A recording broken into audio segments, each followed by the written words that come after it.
아멘. 나 주의 믿음 갖고, 나 주의 믿음 갖고 홀로 걸어도, 나 주의 믿음 갖고 노래 부르네.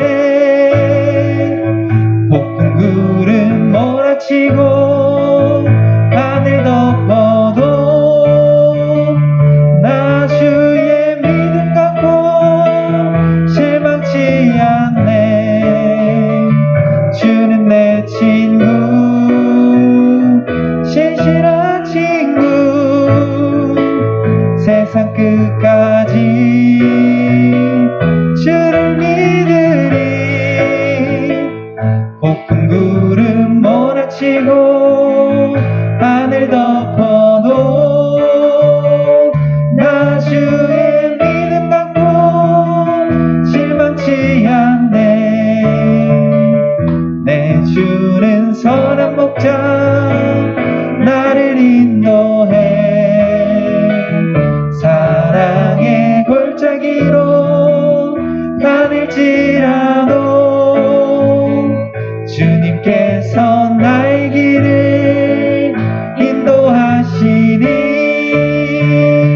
나 주를 따라가리 언제까지나. 주는 내 목자,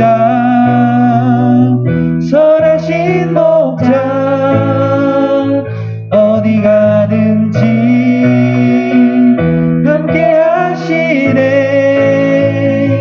주님께서 나의 길을 인도하시니, 나 주를 따라가리 언제까지나.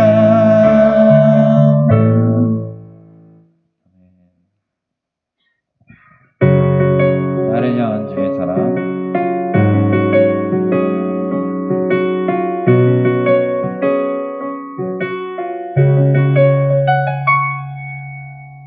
나를 향한 주의 사랑, 산과 바다에 넘치니, 내 마음 열 때 주님 나에게 참 자유 주셨네.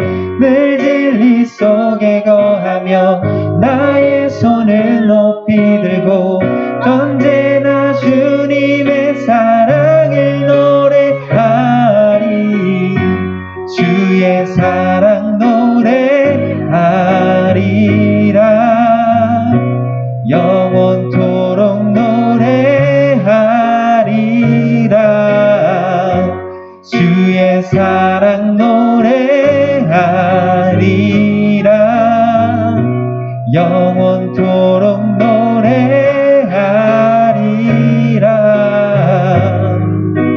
내가 춤을 출 때 다 비웃겠지만, 그들도 주 알게 되면 함께 기뻐 춤을 추게 되리.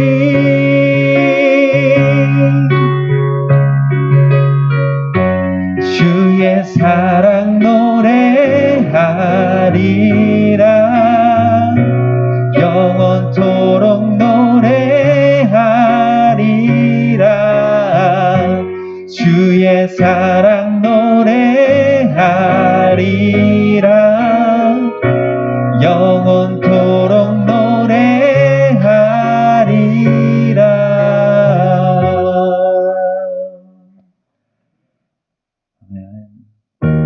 우리 함께 기도해.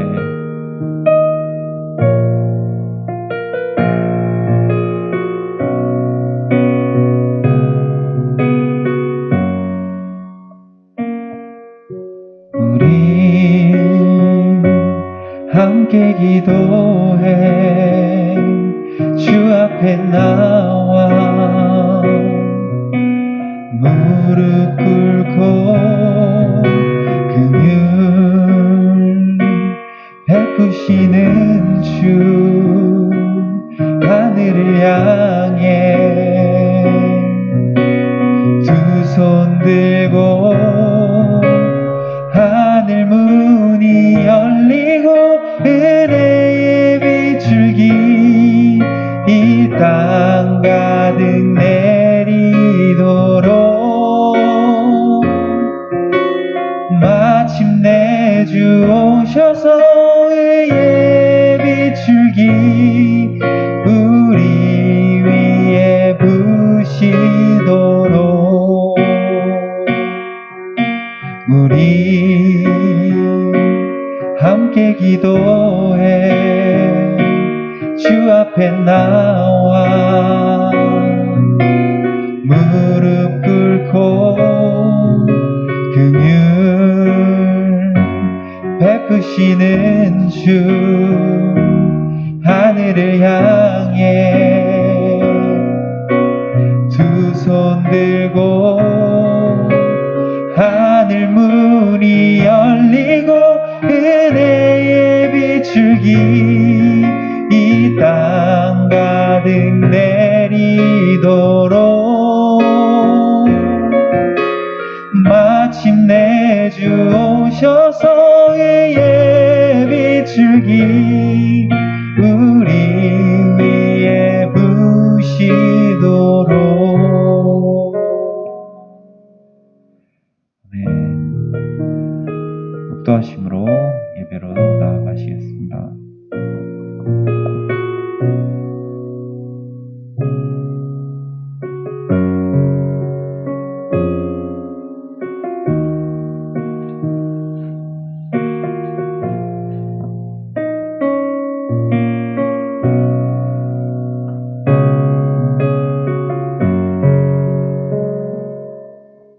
(310장) 하나님의 은혜로 주님을 찬양하겠습니다.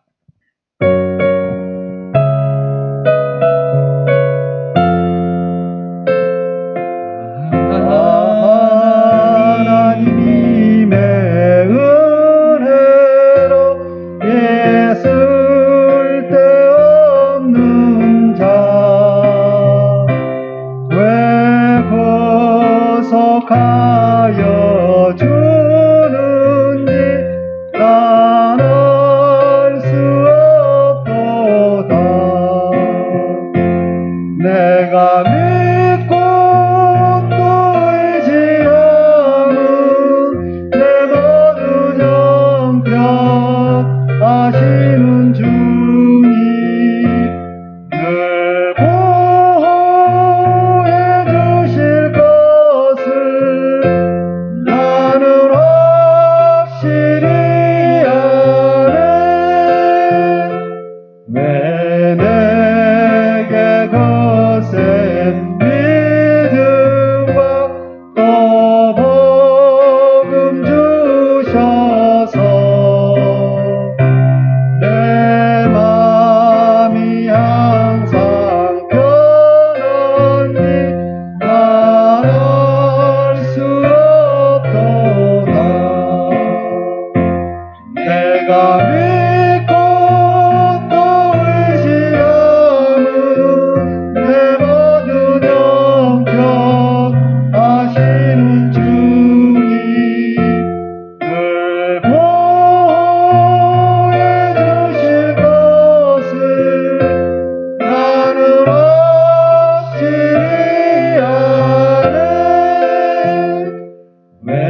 사랑하시는 주님 늘 보호해 주실 것을 나는 확실히 아네. 예, 다 함께 일어나서 교독문 45번을 교독하겠습니다. 내 영혼아 여호와를 송축하라. 거룩한 이름을 송축하라. 내 영혼아 여호와를 송축하며 그의 모든 은택을 잊지 말지어다.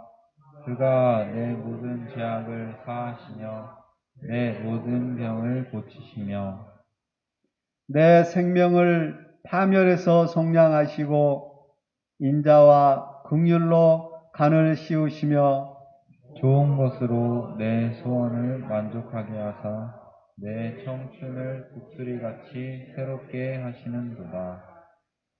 여호와는 긍휼이 많으시고 은혜로우시며 노하기를 더디하시고 인자하심이 풍부하시도다. 아주 경책하지 아니하시며 노를 영원히 품지 아니하시리로다. 우리의 죄를 따라 우리를 처벌하지는 아니하시며 우리의 죄악을 따라 우리에게 그대로 갚지는 아니하셨으니 이는 하늘이 땅에서 높음같이 그를 경외하는 자에게 그의 인자하심이 크심이로다. 동이 서에서 먼 것 같이 우리의 죄가를 우리에게서 멀리 옮기셨으며 아버지가 자식을 긍휼히 여김같이 여호와께서는 자기를 경외하는 자를 긍휼히 여기시나니 이는 그가 우리의 체질을 아시며 우리가 단지 먼지뿐임을 기억하심이로다.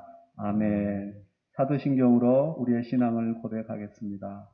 전능하사 천지를 만드신 하나님 아버지를 내가 믿사오며 그 예아들 우리 주 예수 그리스도를 믿사오니 이는 성령으로 잉태하사 동정녀 마리아에게서 나시고 본디오 빌라도에게 고난을 받으사 십자가에 못 박혀 죽으시고 장사한 지 사흘 만에 죽은 자 가운데서 다시 살아나시며 하늘에 오르사 전능하신 하나님 우편에 앉아 계시다가 저리로서 산자와 죽은 자를 심판하러 오시리라. 성령을 믿사오며 거룩한 공회와 성도가 서로 교통하는 것과 죄를 사하여 주시는 것과 몸이 다시 사는 것과 영원히 사는 것을 믿사옵나이다. 아멘. 앉으셔서 305장 나 같은 죄인 살리심으로 하나님을 찬양하겠습니다. 나 같은 죄인 살리신 주 은혜 놀라워 잃었던 생명 찾았고 방명을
살면서 주 찬양하리라.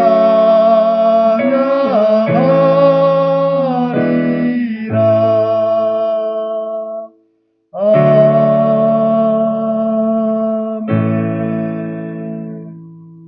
우리를 대표하여 김난희 권사께서 기도하겠습니다.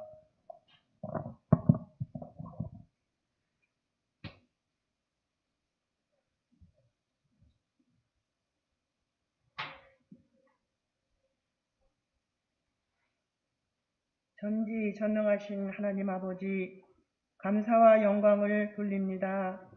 우리들을 위해 성육순으로 오시고 하나님과 우리를 화목하게 하시려 단번에 십자가를 지심으로 모진 고통을 참으사 빚값으로 사신 우리 됨을 알게 하옵시고, 그 은혜를 인하여 천국 소망 가지고 살게 하시니 무한 감사드립니다.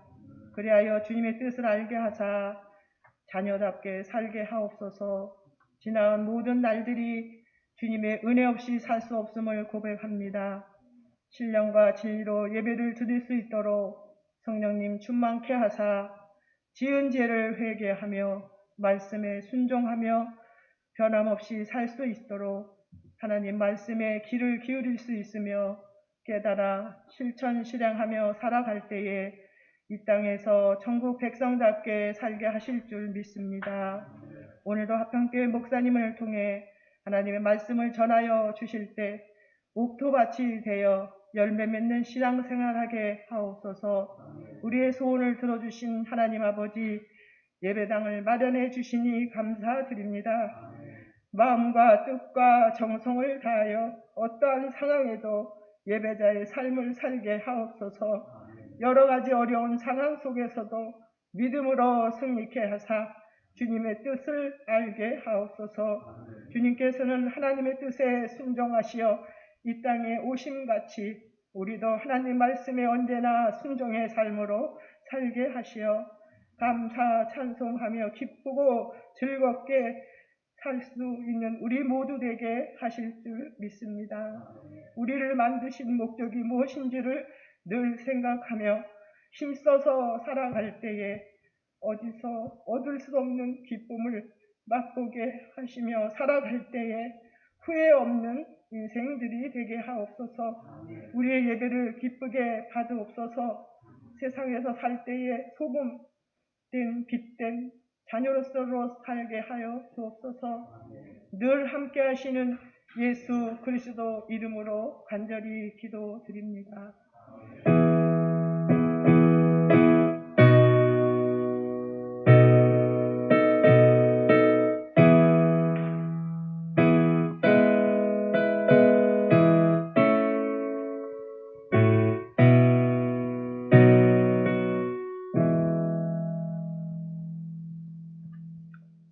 오늘 은혜 받을 말씀은 구약 이사야 1장 10절에서 20절까지입니다. 제가 봉독하겠습니다. 너희 소돔의 간원들아, 여호와의 말씀을 들을지어다. 너희 고모라의 백성아, 우리 하나님의 법에 귀를 기울일지어다. 여호와께서 말씀하시되 너희의 무수한 재물이 내게 무엇이 유익하뇨? 나는 순양의 번제와 살찐 짐승의 기름에 배불렀고 나는 숫송아지나 어린 양이나 순염소의 피를 기뻐하지 아니하노라. 너희가 내 앞에 보이러 오니 이것을 누가 너희에게 요구하였느냐? 내 마당만 밟을 뿐이니라. 헛된 재물을 다시 가져오지 말라. 분향은 내가 가증히 여기는 바요. 월삭과 안식일과 대회로 모이는 것도 그러하니 성회와 아울러 악을 행하는 것을 내가 견디지 못하겠노라. 내 마음이 너희의 월삭과 정한 절기를 싫어하나니 그것이 내게 무거운 짐이라. 내가 지기에 곤비하였느니라. 너희가 손을 펼 때에 내가 내 눈을 너희에게서 가리고 너희가 많이 기도할지라도 내가 듣지 아니하리니 이는 너희의 손에 피가 가득함이라.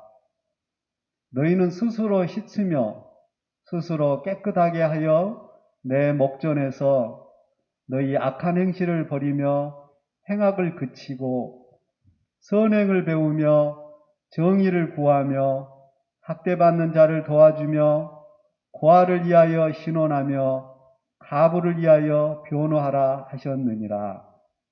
여호와께서 말씀하시되 오라 우리가 서로 변론하자. 너희의 죄가 주홍 같을지라도 눈과 같이 희어질 것이요 진홍같이 붉을지라도 양털같이 희게 되리라.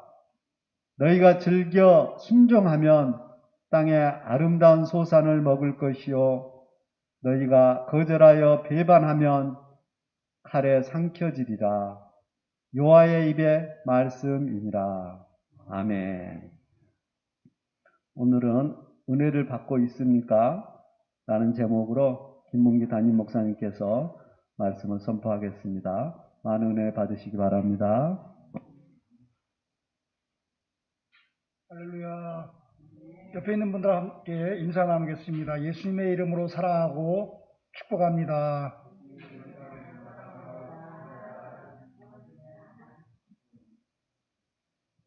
오늘 제목이 조금 도전을 받는 제목이죠. 매일 우리는 은혜를 받고 살고 있는데 은혜를 받고 살고 있습니까? 라고 질문하는 이 제목이 얼마나 도전적인 질문이겠습니까? 우리는 사실 숨 쉬는 순간순간마다 다 하나님의 은혜로 살고 있는 것이죠. 하나님께서 우리의 침 생기는 그 순간순간까지도 놓치지 않고 눈 깜빡거리는 그 순간조차도 놓치지 않고 하나님은 우리를 지켜보시고 보호하시고 늘 은혜를 베푸시는 하나님이신 것은 분명합니다. 문제는 은혜의 단비가 내리는데 장독대에 뚜껑을 열어놔야 그 항아리에 빗물이 고이거든요.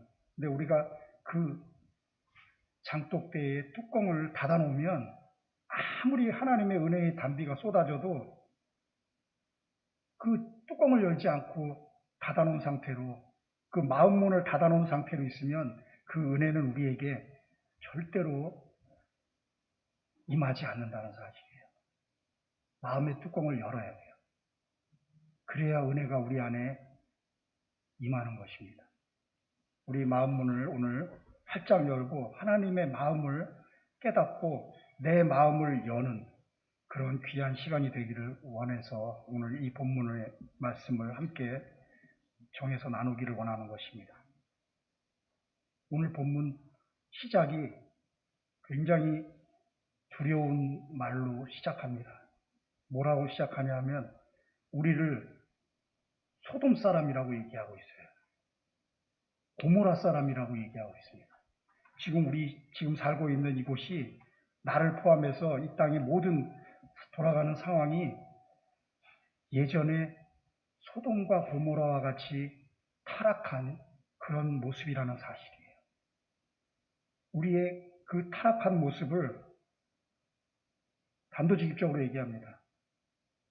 너희는 소돔의 관원들 같고 너희는 고모라의 백성들 같다. 지금 그렇게 우리에게 지금 하나님께서 질책하고 있는 것입니다. 우리의 마음이 너무도 하나님 앞에 부끄러운 모습이고 추한 모습이라는 사실이에요. 이거를 지금 깨닫고 그 하나님께서 오늘 주시는 말씀을 귀를 기울여서 들으라고 얘기하고 있습니다. 한번 10절 한번 읽어볼까요? 너희 소돔의 관원들아 여호와의 말씀을 들을지어다. 너희 고모라의 백성아 우리 하나님의 귀를 기울일지어다. 지금 하나님의 말씀에 귀를 기울여서 들으라고 얘기하고 있습니다. 그 들을 때 하나님의 은혜가 임하기 때문에 그래요.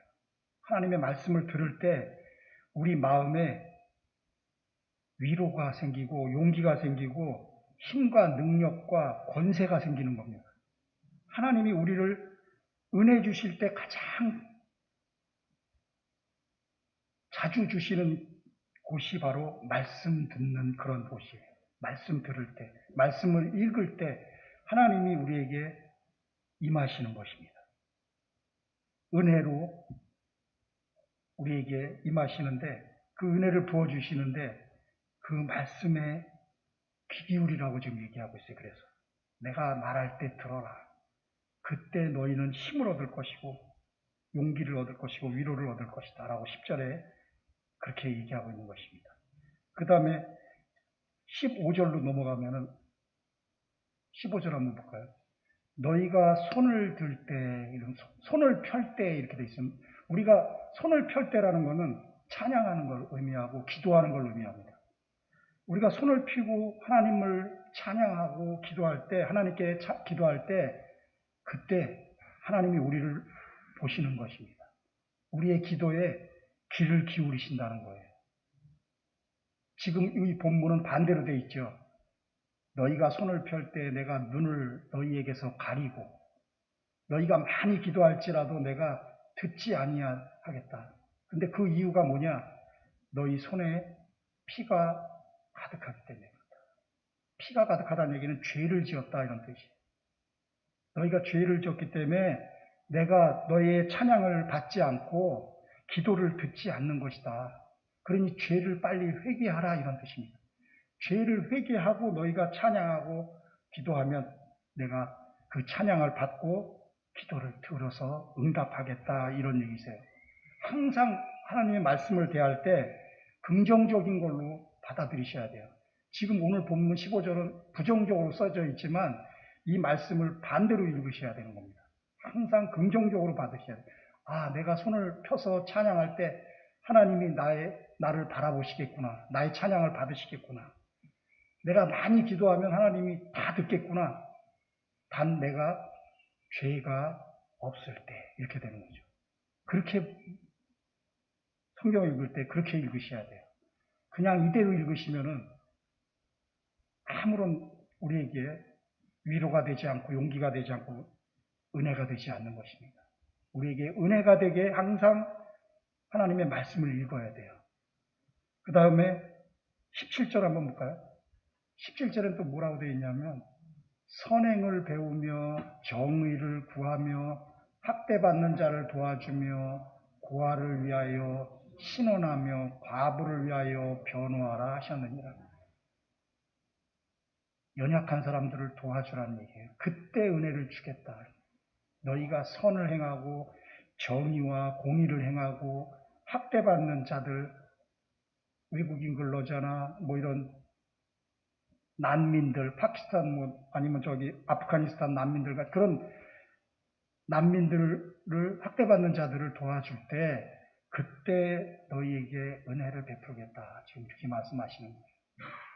첫 번째 말씀을 들을 때 은혜를 주시고 두 번째는 찬양하고 기도할 때 은혜를 주시고 세 번째는 우리가 힘써 봉사하고 섬길 때 이웃을 섬길 때 그때 은혜를 주신다는 것입니다. 행한 대로 주시겠다는 얘기가 바로 이 얘기입니다. 우리가 그냥 입만 벌리고 있으면 하늘에서 감이 떨어지는 것이 아니라 우리가 해야 될 일들은 분명히 우리가 해야 된다는 사실이에요. 행해야 된다는 것입니다. 상급은 우리가 행한 대로 받게 돼 있어요. 내가 혹시 하나님의 말씀을 따라서 열심히 산다고 하는데 아무런 은혜가 없고 내 삶이 변화가 없다 이럴 때는 내가 마음으로만 하나님을 믿고 마음으로만 기도하고 마음으로만 찬양하지 삶 가운데서는 아무런 순종이 하나님의 말씀대로 살지 않는다 그러면 은혜가 임하지 않는다는 사실이에요. 그것을 오늘 본문에 또 뭐라고 얘기하는지 한번 보겠습니다. 가장 오늘 본문에서 정말 가슴 아픈 말을 하고 있습니다. 12절 한번 볼까요? 하나님께서 지금 뭐라고 말씀하시냐면 12절에 12절 너희가 내 앞에 보이러 오니 이것을 누가 너희에게 요구하였느냐? 내 마당만 밟을 뿐이니라. 이때 당시 구약시대에는 어떻게 돼 있었냐면 성전이 있으면 성전 문을 통과하면 마당이 있습니다. 그 마당을 지나면 번제단이 있고 물두멍이 있고 성소가 있고 지성소가 있어요. 그 단계를 거쳐서 하나님 앞에 나아가는 겁니다. 그게 우리가 눈으로 볼 때 그 모습이 굉장히 거룩한 모습으로 이렇게 지어져 있는데 그것들이 하나하나가 다 의미가 있어요. 성전 문을 들어가는 거는 굉장히 까다롭습니다. 아무나 들어가는 게 아니에요. 그 들어가는데 전부 다 조건이 있어요. 뭐 어디는 이방인은 못 들어간다. 어디는 여인은 못 들어간다. 뭐 어디는 뭐 이렇게 구체적으로 뭐 어디는 예를 들어서 무슨 상갓집에 갔다 온 사람은 들어가지 못한다든가 뭐 이런 식으로 굉장히 들어가는데 절차를 두고 있는데 지금 그 여러 단계 중에서 우리는 어디까지 나가야 되냐면 지성소까지 나가야 됩니다. 그래야 하나님의 임재가 있는 지성소에서 찬양을 하고 기도를 하고 예배를 드려야 되는데 지금 뭐라고 말씀하냐면 너희는 성전 뜰만 밟고 있다 이렇게 얘기합니다. 성전 뜰은 제일 처음에 성전 들어가자마자 바로 있는 거길 성전 뜰이라고 그래요. 여러 단계를 거쳐서 지금 지성소까지 들어가야 되는데 너희는 매일 성전 뜰만 밟고 있다. 그래서 뭐라고 얘기하냐면 너희들 그냥 나에게 보이려고 온 거 아니냐. 요즘 말로 얘기하면 눈도장만 찍으러 왔다 너희들. 하나님한테 하나님 나 안식일날 주일날 안식일 지키는 날 주일 지키러 왔습니다. 주일 성수하러 왔습니다 하고 눈도장만 찍으러 온 것이 아니냐. 그 얘기예요 지금. 너희가 내 앞에 보이러 온다. 눈도장만 찍으러 오느냐 이거예요. 형식적으로 종교생활하고 있지 않느냐. 정말 마음에서 우러나와서 너희가 나를 예배하고 있는 것이냐. 너희가 정말 재물을 하나를 드려도 얼마나 진실한 마음으로 하나님 앞에 감사한 마음으로 너희가 믿음을 가지고 사랑하는 마음을 가지고 드리고 있느냐. 너희들 혹시 눈도장만 찍고 마당만 밟으러 온 것은 아니냐라고 지금 우리에게 질책하고 있는 것입니다.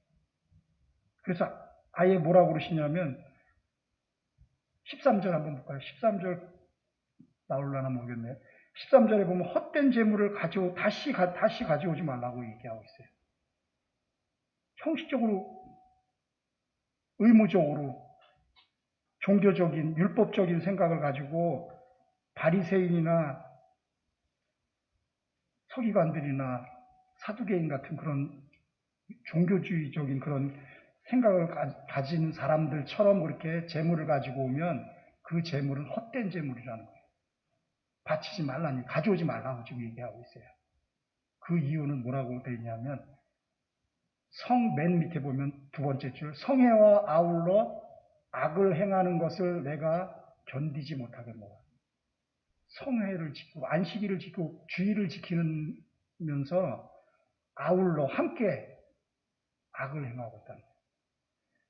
삶 가운데 세상에 나가서는 악을 행하고 주일날 성회에 나와서는 하나님께 회개하고 또 세상 나가서는 범죄하고 또 주일날은 와서 회개하고 이것을 매일 아울러서 반복해서 함께 하고 있는 것을 하나님께서 못 견디겠다는 뜻이에요. 오죽하면 견디지 못하겠습니까? 너희들 헛된 재물 아예 다시는 가지고 오지도 말아가지고 얘기하고 얼마나 지금 질책하고 있는지 모릅니다. 말은 굉장히 부드럽게 하죠. 근데 지금 이 말 속에는 하나님께서 우리를 정말로 질책하고 있는 거예요. 그 질책하는 것이 우리 마음에 느껴져야 돼요. 오죽하면 니네들 마당만 밟으려고 오는 너희들 앞으로 오지도 말고 재물도 가져오지도 말고 찾지도 말고 내 근처에 오지도 말라고 지금 얼마나 이게 무서운 얘기를 하고 있습니까? 그러나 그 이면에는 하나님이 우리를 너무너무 사랑하신다는 뜻입니다. 얼마나 사랑하면은 이렇게 얘기하겠어요.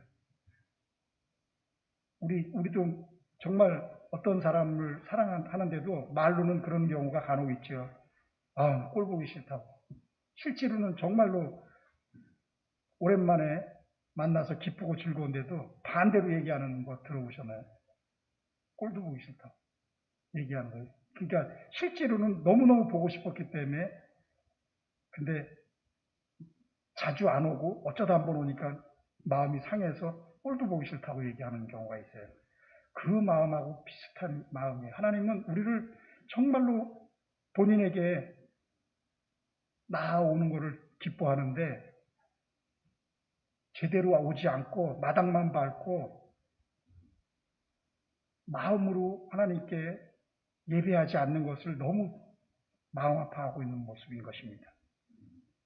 이제 그것을 얼마나 하나님이 그동안 이런 마음이 들 정도가 되려면 어떤 일이 있었는지를 한번 앞으로 넘어가 보겠습니다.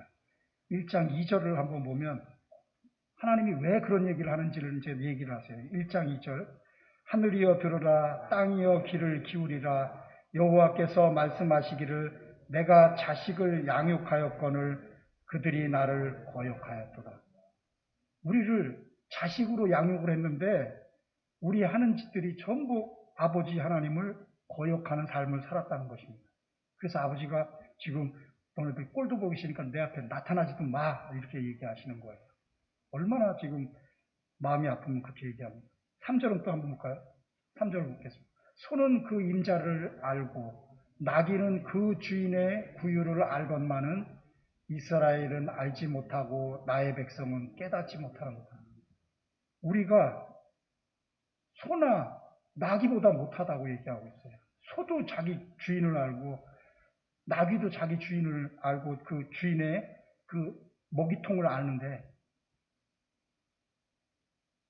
우리 하나님 나라의 백성된 우리가 주인을 모르고 나의 왕이 누군지도 모르는 백성이라는 얘기예요.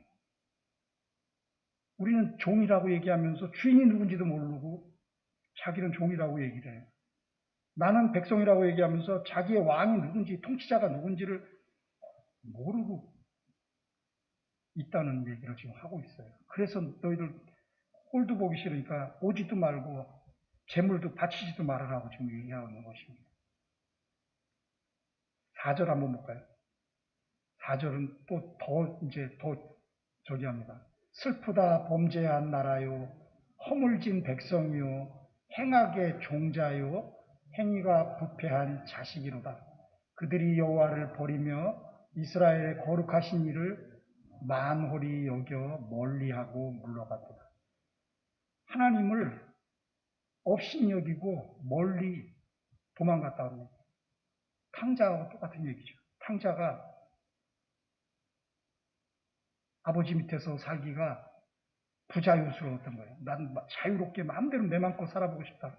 아버지 통제에서 벗어나서 내 인생 내가 한번 살아보겠다 하고 멀리하고 물러간 탕자를 우리 모든 사람이 다 하나님께 그렇게 멀리 물러간 거절하고 거역하고 부패한 우리 자식된 우리라는 얘기예요. 하나님이 이래서 너희들 꼴도 보기 싫으니까 내 앞에 나타나지도 말라고 얘기하고 있는 거예요. 이제 이해가 되십니까? 왜 하나님께서 너네들 재물도 안 받고 네 기도도 안 듣고 찬양도 안 받겠다고 하신 이유를 이제 역설적으로 이렇게 표현한 이유가 뭔지를 진짜는 하나님이 우리를 얼마나 사랑하는지를 이렇게 반대로 표현하신 거예요. 제발 내게로 돌아와라. 그 내용이 어디 나오냐면 이제 본문에 보면 18절 한번 보겠습니다. 18절 여호와께서 말씀하시되 오라 우리가 서로 변론하자. 너희의 죄가 주홍 같을지라도 눈과 같이 희어질 것이요 진홍같이 붉을지라도 양털같이 희게 되리라. 아버지 품으로 돌아오라고 지금 얘기하고 있는 거예요. 너희들이 죄가 아무리 많아도 내가 다 용서해 주겠다. 돌아오라고 지금 얘기하고 있어요. 아무리 죄가 주홍같이 붉을지라도 눈처럼, 스노우, 눈처럼이죠. 눈을, 겨울에 내리는 눈을 얘기합니다. 눈처럼 휘어지고 진홍같이 붉을지라도 양털같이 시게 되게 만들어 주겠다고 얘기하고 계시는 거예요. 언제?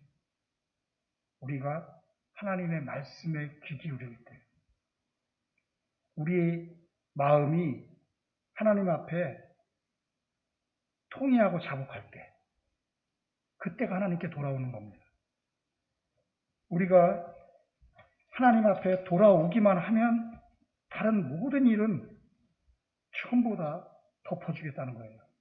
우리는 지금 하나님을 등지고 살고 있다는 거예요, 지금. 그래서 너희들 성전에 와서 마당 뜰은 밟고 제물을 드리고 희생 제사를 드리고 있는데, 예배를 드리고 있는데, 그것들이 하나도 내게는 돌아온 것이 아니다, 이렇게 얘기하는 거예요. 진정으로 회개하고 돌아오라고 얘기하는 것입니다. 회개하지 않으면 돌아온 것이 아니다. 지금 성전에 왔긴 왔어요. 근데 마음으로 깊이 지은 죄를 회개하고 다시는 범죄하지 않겠다고 결단하고, 그리고 나가서는 그것을 실행하면 그때 하나님께서는 그게 돌아온 거라고 생각하시는 거예요. 마당만 밟는 것을 원하는 게 아니라 진짜로 지성소까지 나아오기를 원하시는 거예요. 하나님을 직접 만날 수 있을 만큼 그렇게 깊이 하나님의 임재 속으로 들어오라고 지금 얘기하는 것입니다. 오라 지금 얘기하고 계세요. 내 품으로 돌아오라고 지금 하나님이 말씀하고 계시는 것입니다. 근데 그것이 하도 안 돌아오니까 이제는 내 앞에 나타나지도 말라고, 재물 필요 없으니까 가져오지도 말라고 지금 얘기하는 거예요. 얼마나 마음이 상하면 이렇게 됐겠어요.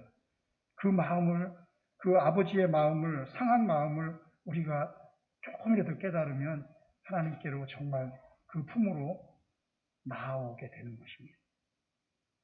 근데 그것이 회개하는 걸로 끝나서는 안 된다는 사실을 오늘 분명하게 말씀하고 계세요. 돌아온 것이 마음으로만 돌아와서 되는 것이 아니라 이제 순종이 필요하다고 얘기합니다. 19절 한번 보겠습니다. 오늘 본문 중에서 가장 중요한 내용입니다. 너희가 즐겨 순종하면 땅의 아름다운 소산을 먹을 것이요. 하나님의 말씀을 듣고 회개하고 마음으로 깨닫는 것까지는 좋은데 그 다음 일을 안 한다는 거예요, 지금. 그래서 하나님이 마음이 아프다는 거예요. 맨날 너희들 성전 뜰만 밟지 제대로 내 마음을 이해하지 못하고 내 마음과 뜻에 합당한 삶을 살지 않고 있다. 그렇게 말씀하고 계시는 거예요. 하나님께 순종하는데 어떻게 순종해야 되냐면 즐겨 순종해야 된다는 거예요. 즐겨라는 단어가 가장 중요한 단어예요. 억지로 순종하는 걸 원하지 않는다는 얘기예요. 너희들 주일날 되면 주일 성수해라, 헌금 드려라, 11조 드려라, 뭐 해라 하고 그 율법적인 그 생각을 가지고 순종하는 것이 아니라 즐거운 마음으로 순종하라는 거예요. 기쁜 마음으로, 자원하는 마음으로, 마음에서 우러나와서 순종하라는 거예요. 그 형식적으로 종교적인 그런 생각을 가지고 그렇게 하나님을 예배하고 섬기는 것은 예수님이 뭐라고 하셨냐면 바리새인들과 서기관들에게 뭐라고 그랬냐면 독사의 자식들이라고 해요. 마귀의 자식들이라고 해요. 겉으로 보기에는 분명히 하나님을 섬기고 있는데 속으로는 연약한 자를 핍박해서 재물을 착취하고 과부와 고아와 나그네들을 핍박하는 그런 삶을 살면서 주일날 되면 하나님 앞에 나와서 예물 드리고 거룩한 척하고 있는 것이 독사의 자식이라고 해요. 예수님은 독사의 자식이라고 말했어요. 오죽하면 그렇게 얘기했겠어요. 지금 하나님하고 똑같은 말씀이세요. 너희는 희생 제물을, 헛된 제물들 가져오지도 말고, 앞으로 성전에 오지도 말으라고, 마당만 밟고 갈 거면, 눈도장 찍으러 올 거면 오지도 말라고 얘기하는 거나, 예수님이 독사의 자식들아, 이렇게 얘기했던 거하고 똑같은 얘기예요. 우리가 혹시나 정말 마음에서 우러나와서 즐겨 주일 성수하고 즐겁고 마음에서 우러나와서 감사하는 마음으로 예물 드리고 그 모든 것들이 하나님께서는 즐겨 순종하는 것을 좋아하신다는 사실이에요. 억지로 정말 누가 쳐다볼까 봐 무서워서 아니면 남에게 보이려고 하는 행동들 전부 다 원치 않는다는 얘기입니다. 기도할 때도 시장 어귀에 서서 오랫동안 서서 기도하고 나 이렇게 오랫동안 기도해. 이렇게 기도하는 거 원치 않는다는 얘기입니다. 골방에서 혼자 기도하기를 원하세요. 하나님은 우리 사람들이 생각하는 거하고 다른 분이세요. 우리 생각을 가지고 하나님을 평가하고 잣대를 들이대면 안 됩니다. 하나님은 하나님의 기준이 있어요. 가장 중요한 기준이 바로 오늘 말하는 즐겨 순종하면 이런 뜻입니다. 그것을 즐겨라는 단어에다가 다 집어넣었는데 하나님은 마음을 받으시는 거예요. 그 마음이 어떠한가? 정말 제가 나를 사랑해서 찬양을 하고 있고 경외하는 마음으로 기도하고 있는지 무슨 종 부리듯이 기도하는 사람들 있죠. 하나님 이거 해주세요. 저거 해주세요. 하나님이 우리의 종입니까? 그게 아니거든요. 정말 하나님을 두렵고 떨리는 마음으로 하나님 뜻이 어디에 있습니까? 하나님이 원하시는 게 뭡니까? 라고 기도를 해야 그 기도를 들으시지. 그게 즐겨 순종한다는 뜻이에요. 내 생각을 기도하는 것이 아니라 하나님 뜻을 구하고 찾는 것이 진짜 기도라는 거예요. 하나님이 기뻐하시는 기도라는 얘기예요. 예배도 마찬가지입니다. 내 만족을 위해서 예배하는 게 아니에요. 내 만족을 위해서 찬양하는 게 아니에요. 내가 찬양할 때 기쁨이 오는 건 맞죠. 그러나 그것이 내 기쁨을 위해서 찬양하는 건 그건 주객이 전도되는 거예요. 찬양할 때 정말 하나님이 정말 너무너무 정말 고맙고 감사해서 그래서 그냥 마음에서 우러나와서 눈물을 흘리면서 찬양을 해야 하나님이 기뻐하시는 거지. 나 기쁘자고 찬양하면 그거는 주객이 내가 주인이 된 찬양이 돼버려요.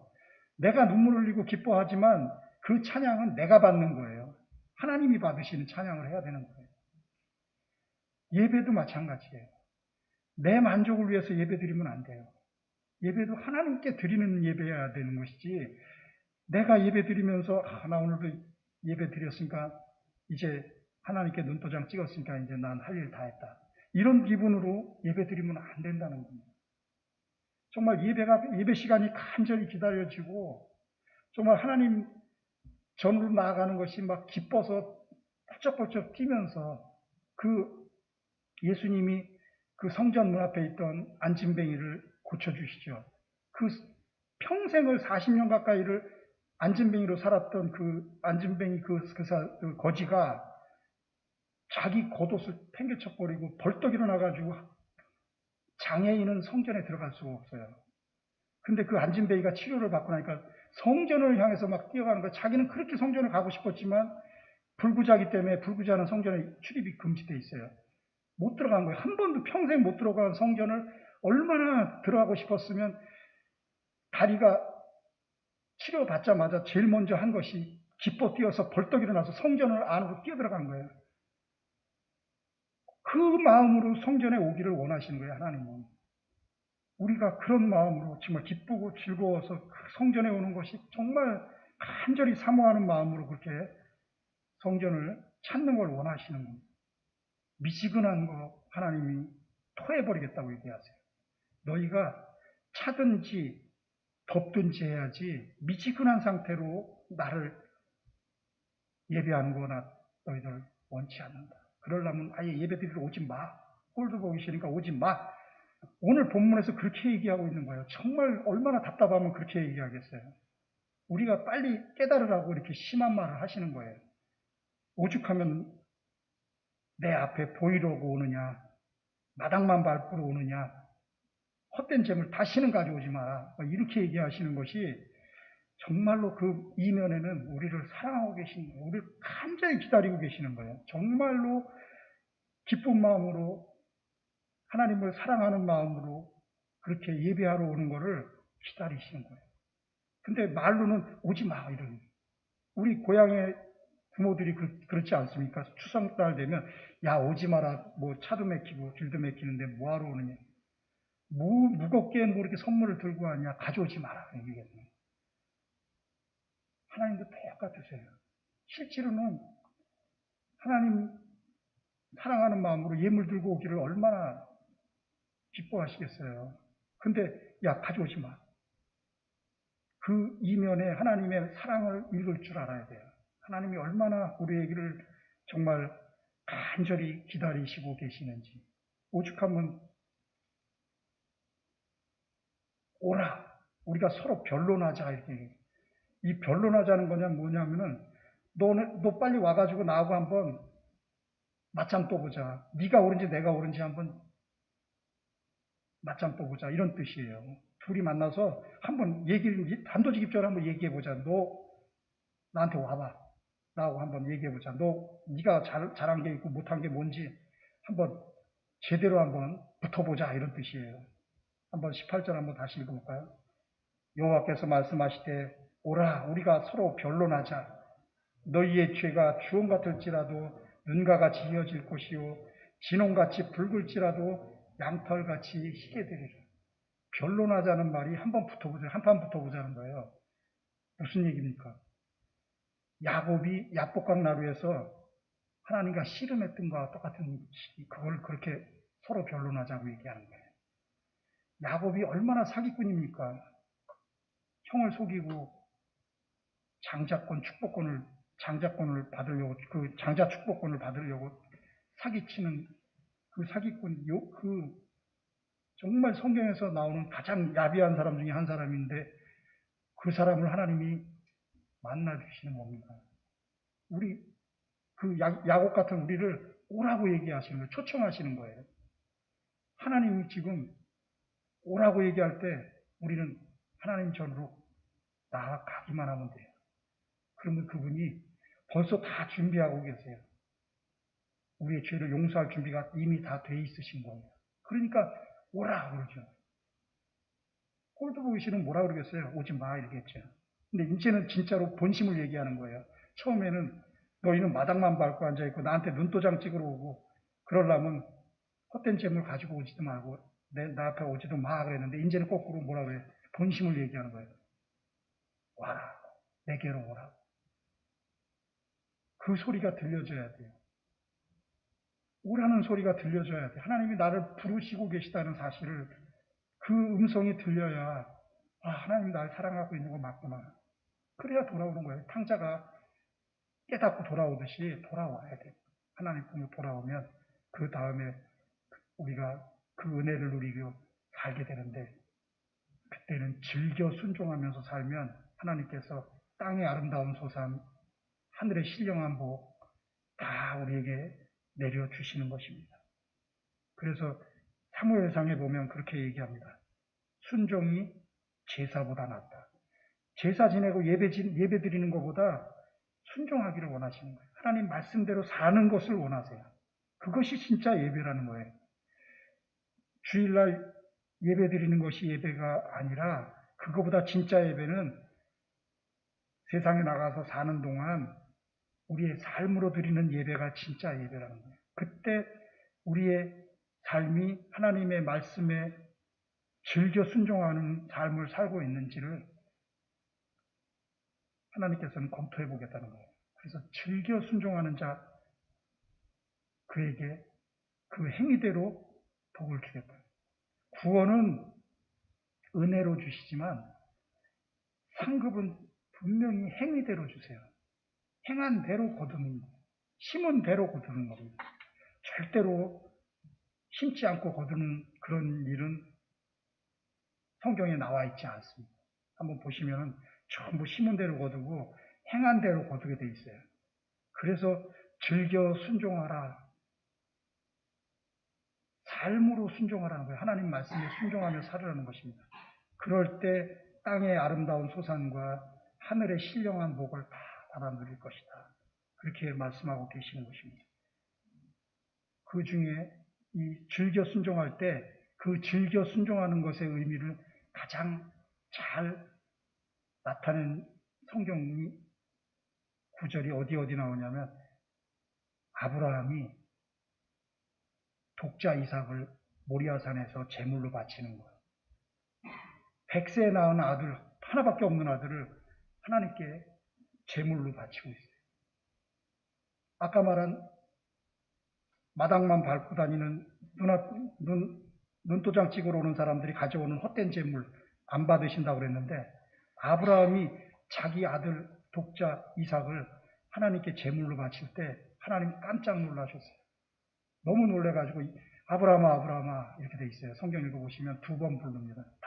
급하니까 아브라함아 제발 이삭에게 칼로 손대지 마라. 목에 칼을 겨누고 있었거든요. 죽이려고.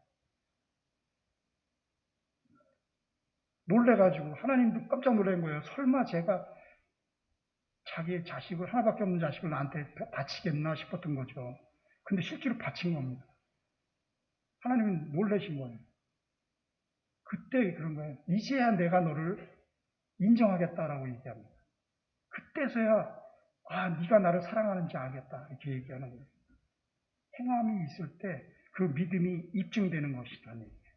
그 다음에 두 번째는 다니엘 세 친구들을 한번 보시면 하나님이 우리를 이 풀무불에서 건져주실 건데 만일 하나님께서 건져주시지 않는다 할지라도 우리는 하나님을 예배하고 섬기고 우상에게 절하지 않겠다고 얘기합니다. 우리를 구해주시지 않는 하나님도 섬기겠다는 거예요. 나를 설사 내 병을 고쳐주지 않고 나를 가난해서 건져주시지 않는다 할지라도 내가 매일 내가 행하는 모든 일들이 맨날 실패만 반복된다 하더라도 나는 하나님을 예배하고 하나님을 찬양하고 하나님을 섬기겠습니다. 이렇게 그 마음으로 예배하는 걸 하나님이 받으신다는 얘기예요. 세 번째로는 하박국 선지자가 그랬어요. 우리의 송아지가 없고 밭에 포도나무에 열매가 없고 뭐가 없고 다 먹고 살 일이 다 없어도 그래도 내가 하나님 한 분만으로 기뻐하고 즐거워하겠습니다라고 얘기합니다. 그것이 하나님께서 원하시는 완전한 순종이에요. 즐겨 순종하는 것을 이것이 바로 즐겨 순종하는 거예요. 우리가 여러 가지 일들을 한다고 하나님 앞에 얘기들을 하죠. 나 하나님 앞에 이런 일도 했고 저런 일도 하고 뭐 많은 일들을 한 걸로 얘기를 하지만 혹시 그 일이 하나님께 한 것이 아니라 자기를 위해서 한 거 아닌지 생각해 볼 필요가 있어요. 이 다니엘의 세 친구나 하박국 선지자나 이 아브라함처럼 정말로 하나님 앞에 다 드릴 수 있는 즐겨서 순종할 수 있는 그런 삶을 우리가 살았는지 한번 돌이켜볼 필요가 있는 것입니다. 그래서 오늘 본문이 그걸로 마무리를 하고 있는 것이에요. 다시 한번 19절 한번 읽어보겠습니다. 19절. 이게 결론입니다. 너희가 즐겨 순종하면 땅의 아름다운 소산을 먹을 것이고 하나님께서는 즐겨 순종하면 우리에게 풍성한 은혜를 부어주시겠다는 겁니다. 아브라함의 복을 주시겠다는 것입니다. 다니엘 세 친구들 풀목불에서 건져주셨어요. 하박국 선지자 기뻐 즐거워하면서 인생을 살게 만들어 주셨어요. 우리도 똑같이 즐겨서 순종하고 하나님을 섬기고 이웃들을 돌보고 섬기고 봉사하면서 살면 하나님께서 쌓을 수 없게끔 창고가 차고 넘치게끔 더 많이 풍성히 나누고 베풀 수 있게끔 내려주시겠다는 것입니다. 누르고 흔들어 넘치도록 해가지고 하나님께서 주시겠다고 얘기해요. 그 은혜를 받으려면 우리가 하나님과 우리 사이에 죄로 인해서 막힌 담을 헐어내야 돼요. 그것이 가장 중요한 내용입니다. 막힌 담을 헐어내는 것. 하나님과 나 사이에 막힌 담이 헐어내져야 하나님의 은혜가 우리에게 임하는 거예요. 하나님의 은혜는 밀려오는데 담이 막혀가지고 그 은혜가 우리에게 들어오질 못하고 있는 거죠. 그 죄의 담을 헐어버려요. 죄의 담을 헐는 순간 우리는 그 은혜로 말미암아 넉넉히 승리하면서 사는 인생이 된다는 것입니다. 다시 한번 오늘 말씀을 정리하면 하나님은 은혜를 주시는데 첫째는 말씀을 통해서 은혜를 주세요. 그리고 성령을 통해서 은혜를 주세요. 성경을 읽어보면 다 둘로 요약됩니다. 하나님께서 우리에게 주시는 선물 은혜는 말씀과 성령으로 딱 요약돼요. 이사야서 2장 한번 3절 볼까요? 지금 이제 마지막 결론을 맺으면서 진짜 중요한 내용은 이제 오늘 제일 처음으로 돌아가는 겁니다. 제일 처음에 보면 이사야 2장 3절을 한번 보겠습니다. 이사야 2장 3절. 많은 백성이 가며 이르기를 오라 우리가 여호와의 산에 오르며 야곱의 하나님의 전에 이르자. 그가 그의 길을 우리에게 가르칠 것이라. 우리가 그 길로 행하리라 하리니 이는 율법이 시온에서부터 나올 것이요 하나님의 말씀이 예루살렘에서부터 나올 것이니라. 이게 하나님의 선물 우리에게 주는 선물 두 가지 중에 하나예요. 우리가 보통 은혜를 받는다 하는데 그 절반, 50% 되는 절반이 바로 이 구절 안에 숨겨져 있어요. 율법이 시온에서부터 나올 것이요 여호와의 말씀이 예루살렘에서부터 나올 것이다. 이 말씀이 율법이나 말씀은 성전에서부터 나오는데 시온 성전, 예루살렘 성전으로부터 나오는데 그 말씀이 바로 예수님이세요. 예수님이 우리에게 최고의 선물이란 뜻이에요. 지금 그렇게 얘기하고 있는 겁니다. 한번 그것이 요한복음 1장 14절에 보면 말씀이 육신이 되어 이 땅에 오신 예수님을 얘기하고 있어요. 지금 시온에서부터 나오고 예루살렘에서 나오는 분이 누굽니까? 예수님이세요. 시온에서 예수님이 십자가에 못 박혀 죽으신 거예요. 예루살렘에서 예수님이 십자가에 못 박혀 죽으시고 예루살렘에서 말씀하세요. 뭐라고 말씀하십니까? 이사야 4장 4절 한번 보겠습니다. 이사야 4장 4절. 두 번째 선물이에요.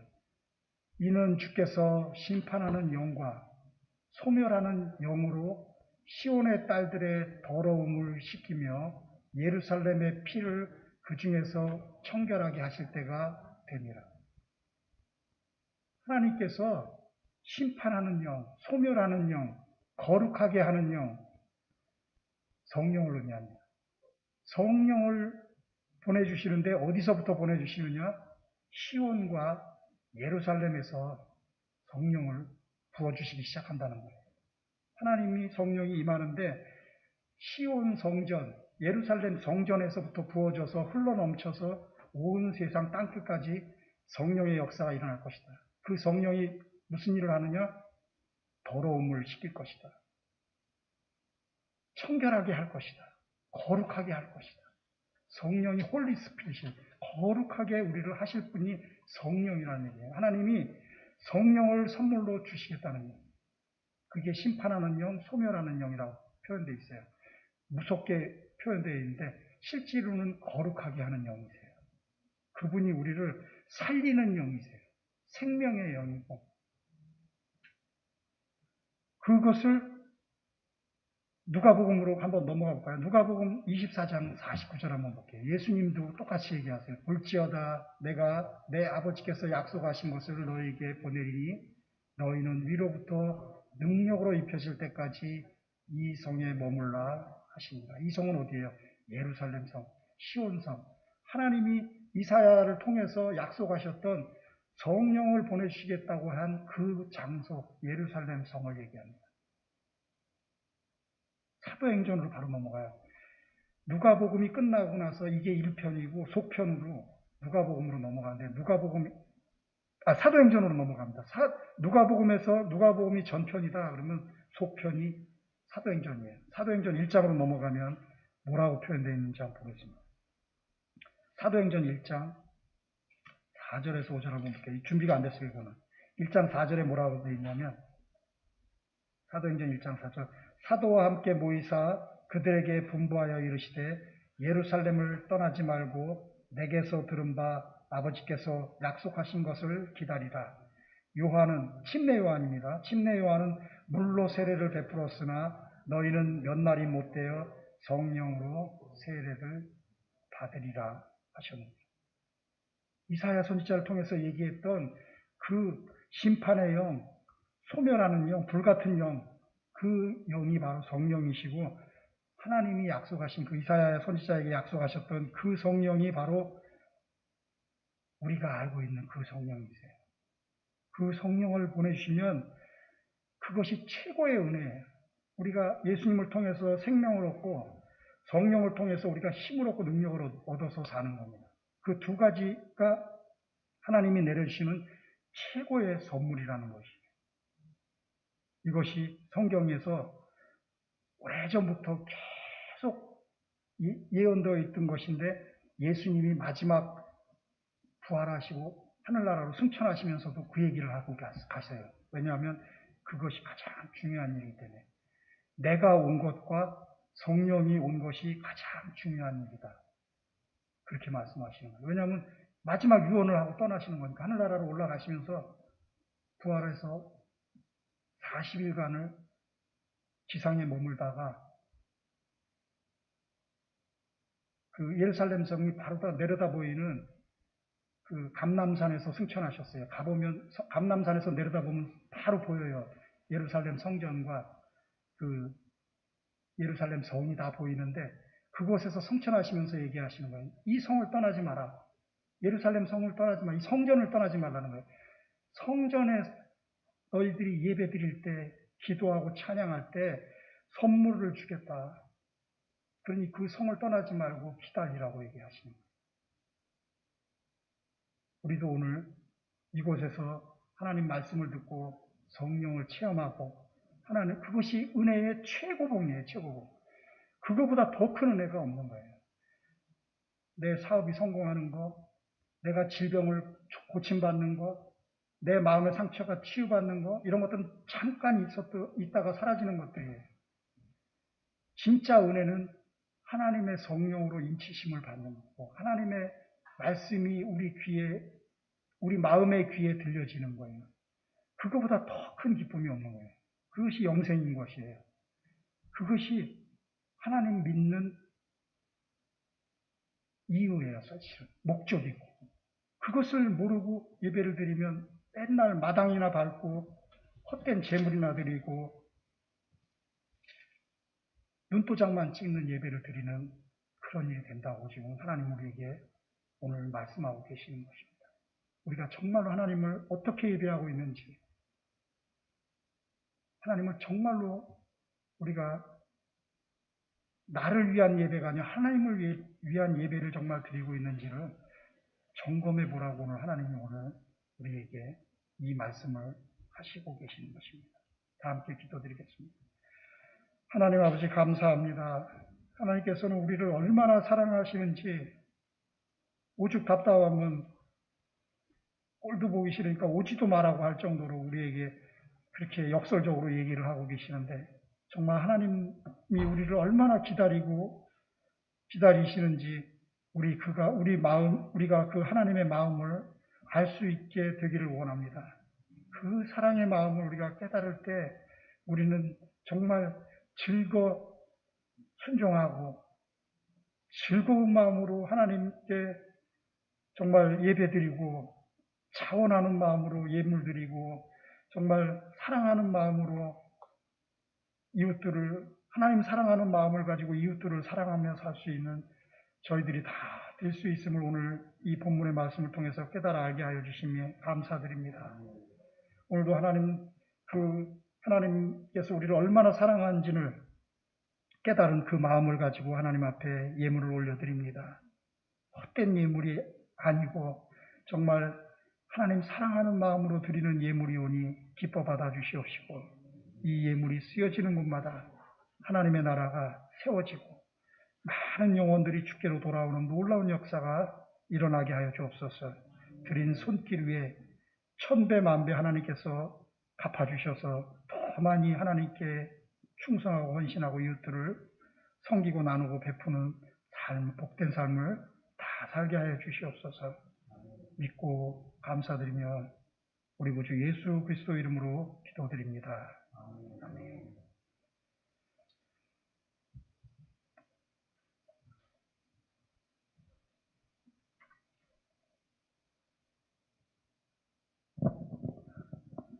예, 다음 주일에 이 성전에서는 마지막 예배를 드립니다. 지금 준비되고 있는 새 성전도 더 아름답고 은혜롭게 준비되도록 많은 기도 바랍니다. 다 함께 일어나서 635장 주기도문으로 찬송하고 목사님의 축도로 예배를 마치겠습니다.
지금은 우리 주 예수 그리스도의 십자가의 피 흘리신 은혜와 아버지 하나님의 영원하신 그 사랑하심과 성령의 내주교통 충만 함께 하심이 이제 하나님의 은혜가 되신 은혜의 최고 선물인 예수님과 성령님이라는 사실을 깨닫고 이제 그 두 분의 그 음성에 귀 기울이며 즐겨 순종하며 살기로 결단한 모든 성도들 머리 위에와 가정 위에 자녀 위에 범사 위에 영원토록 함께하기를 축원하옵나이다.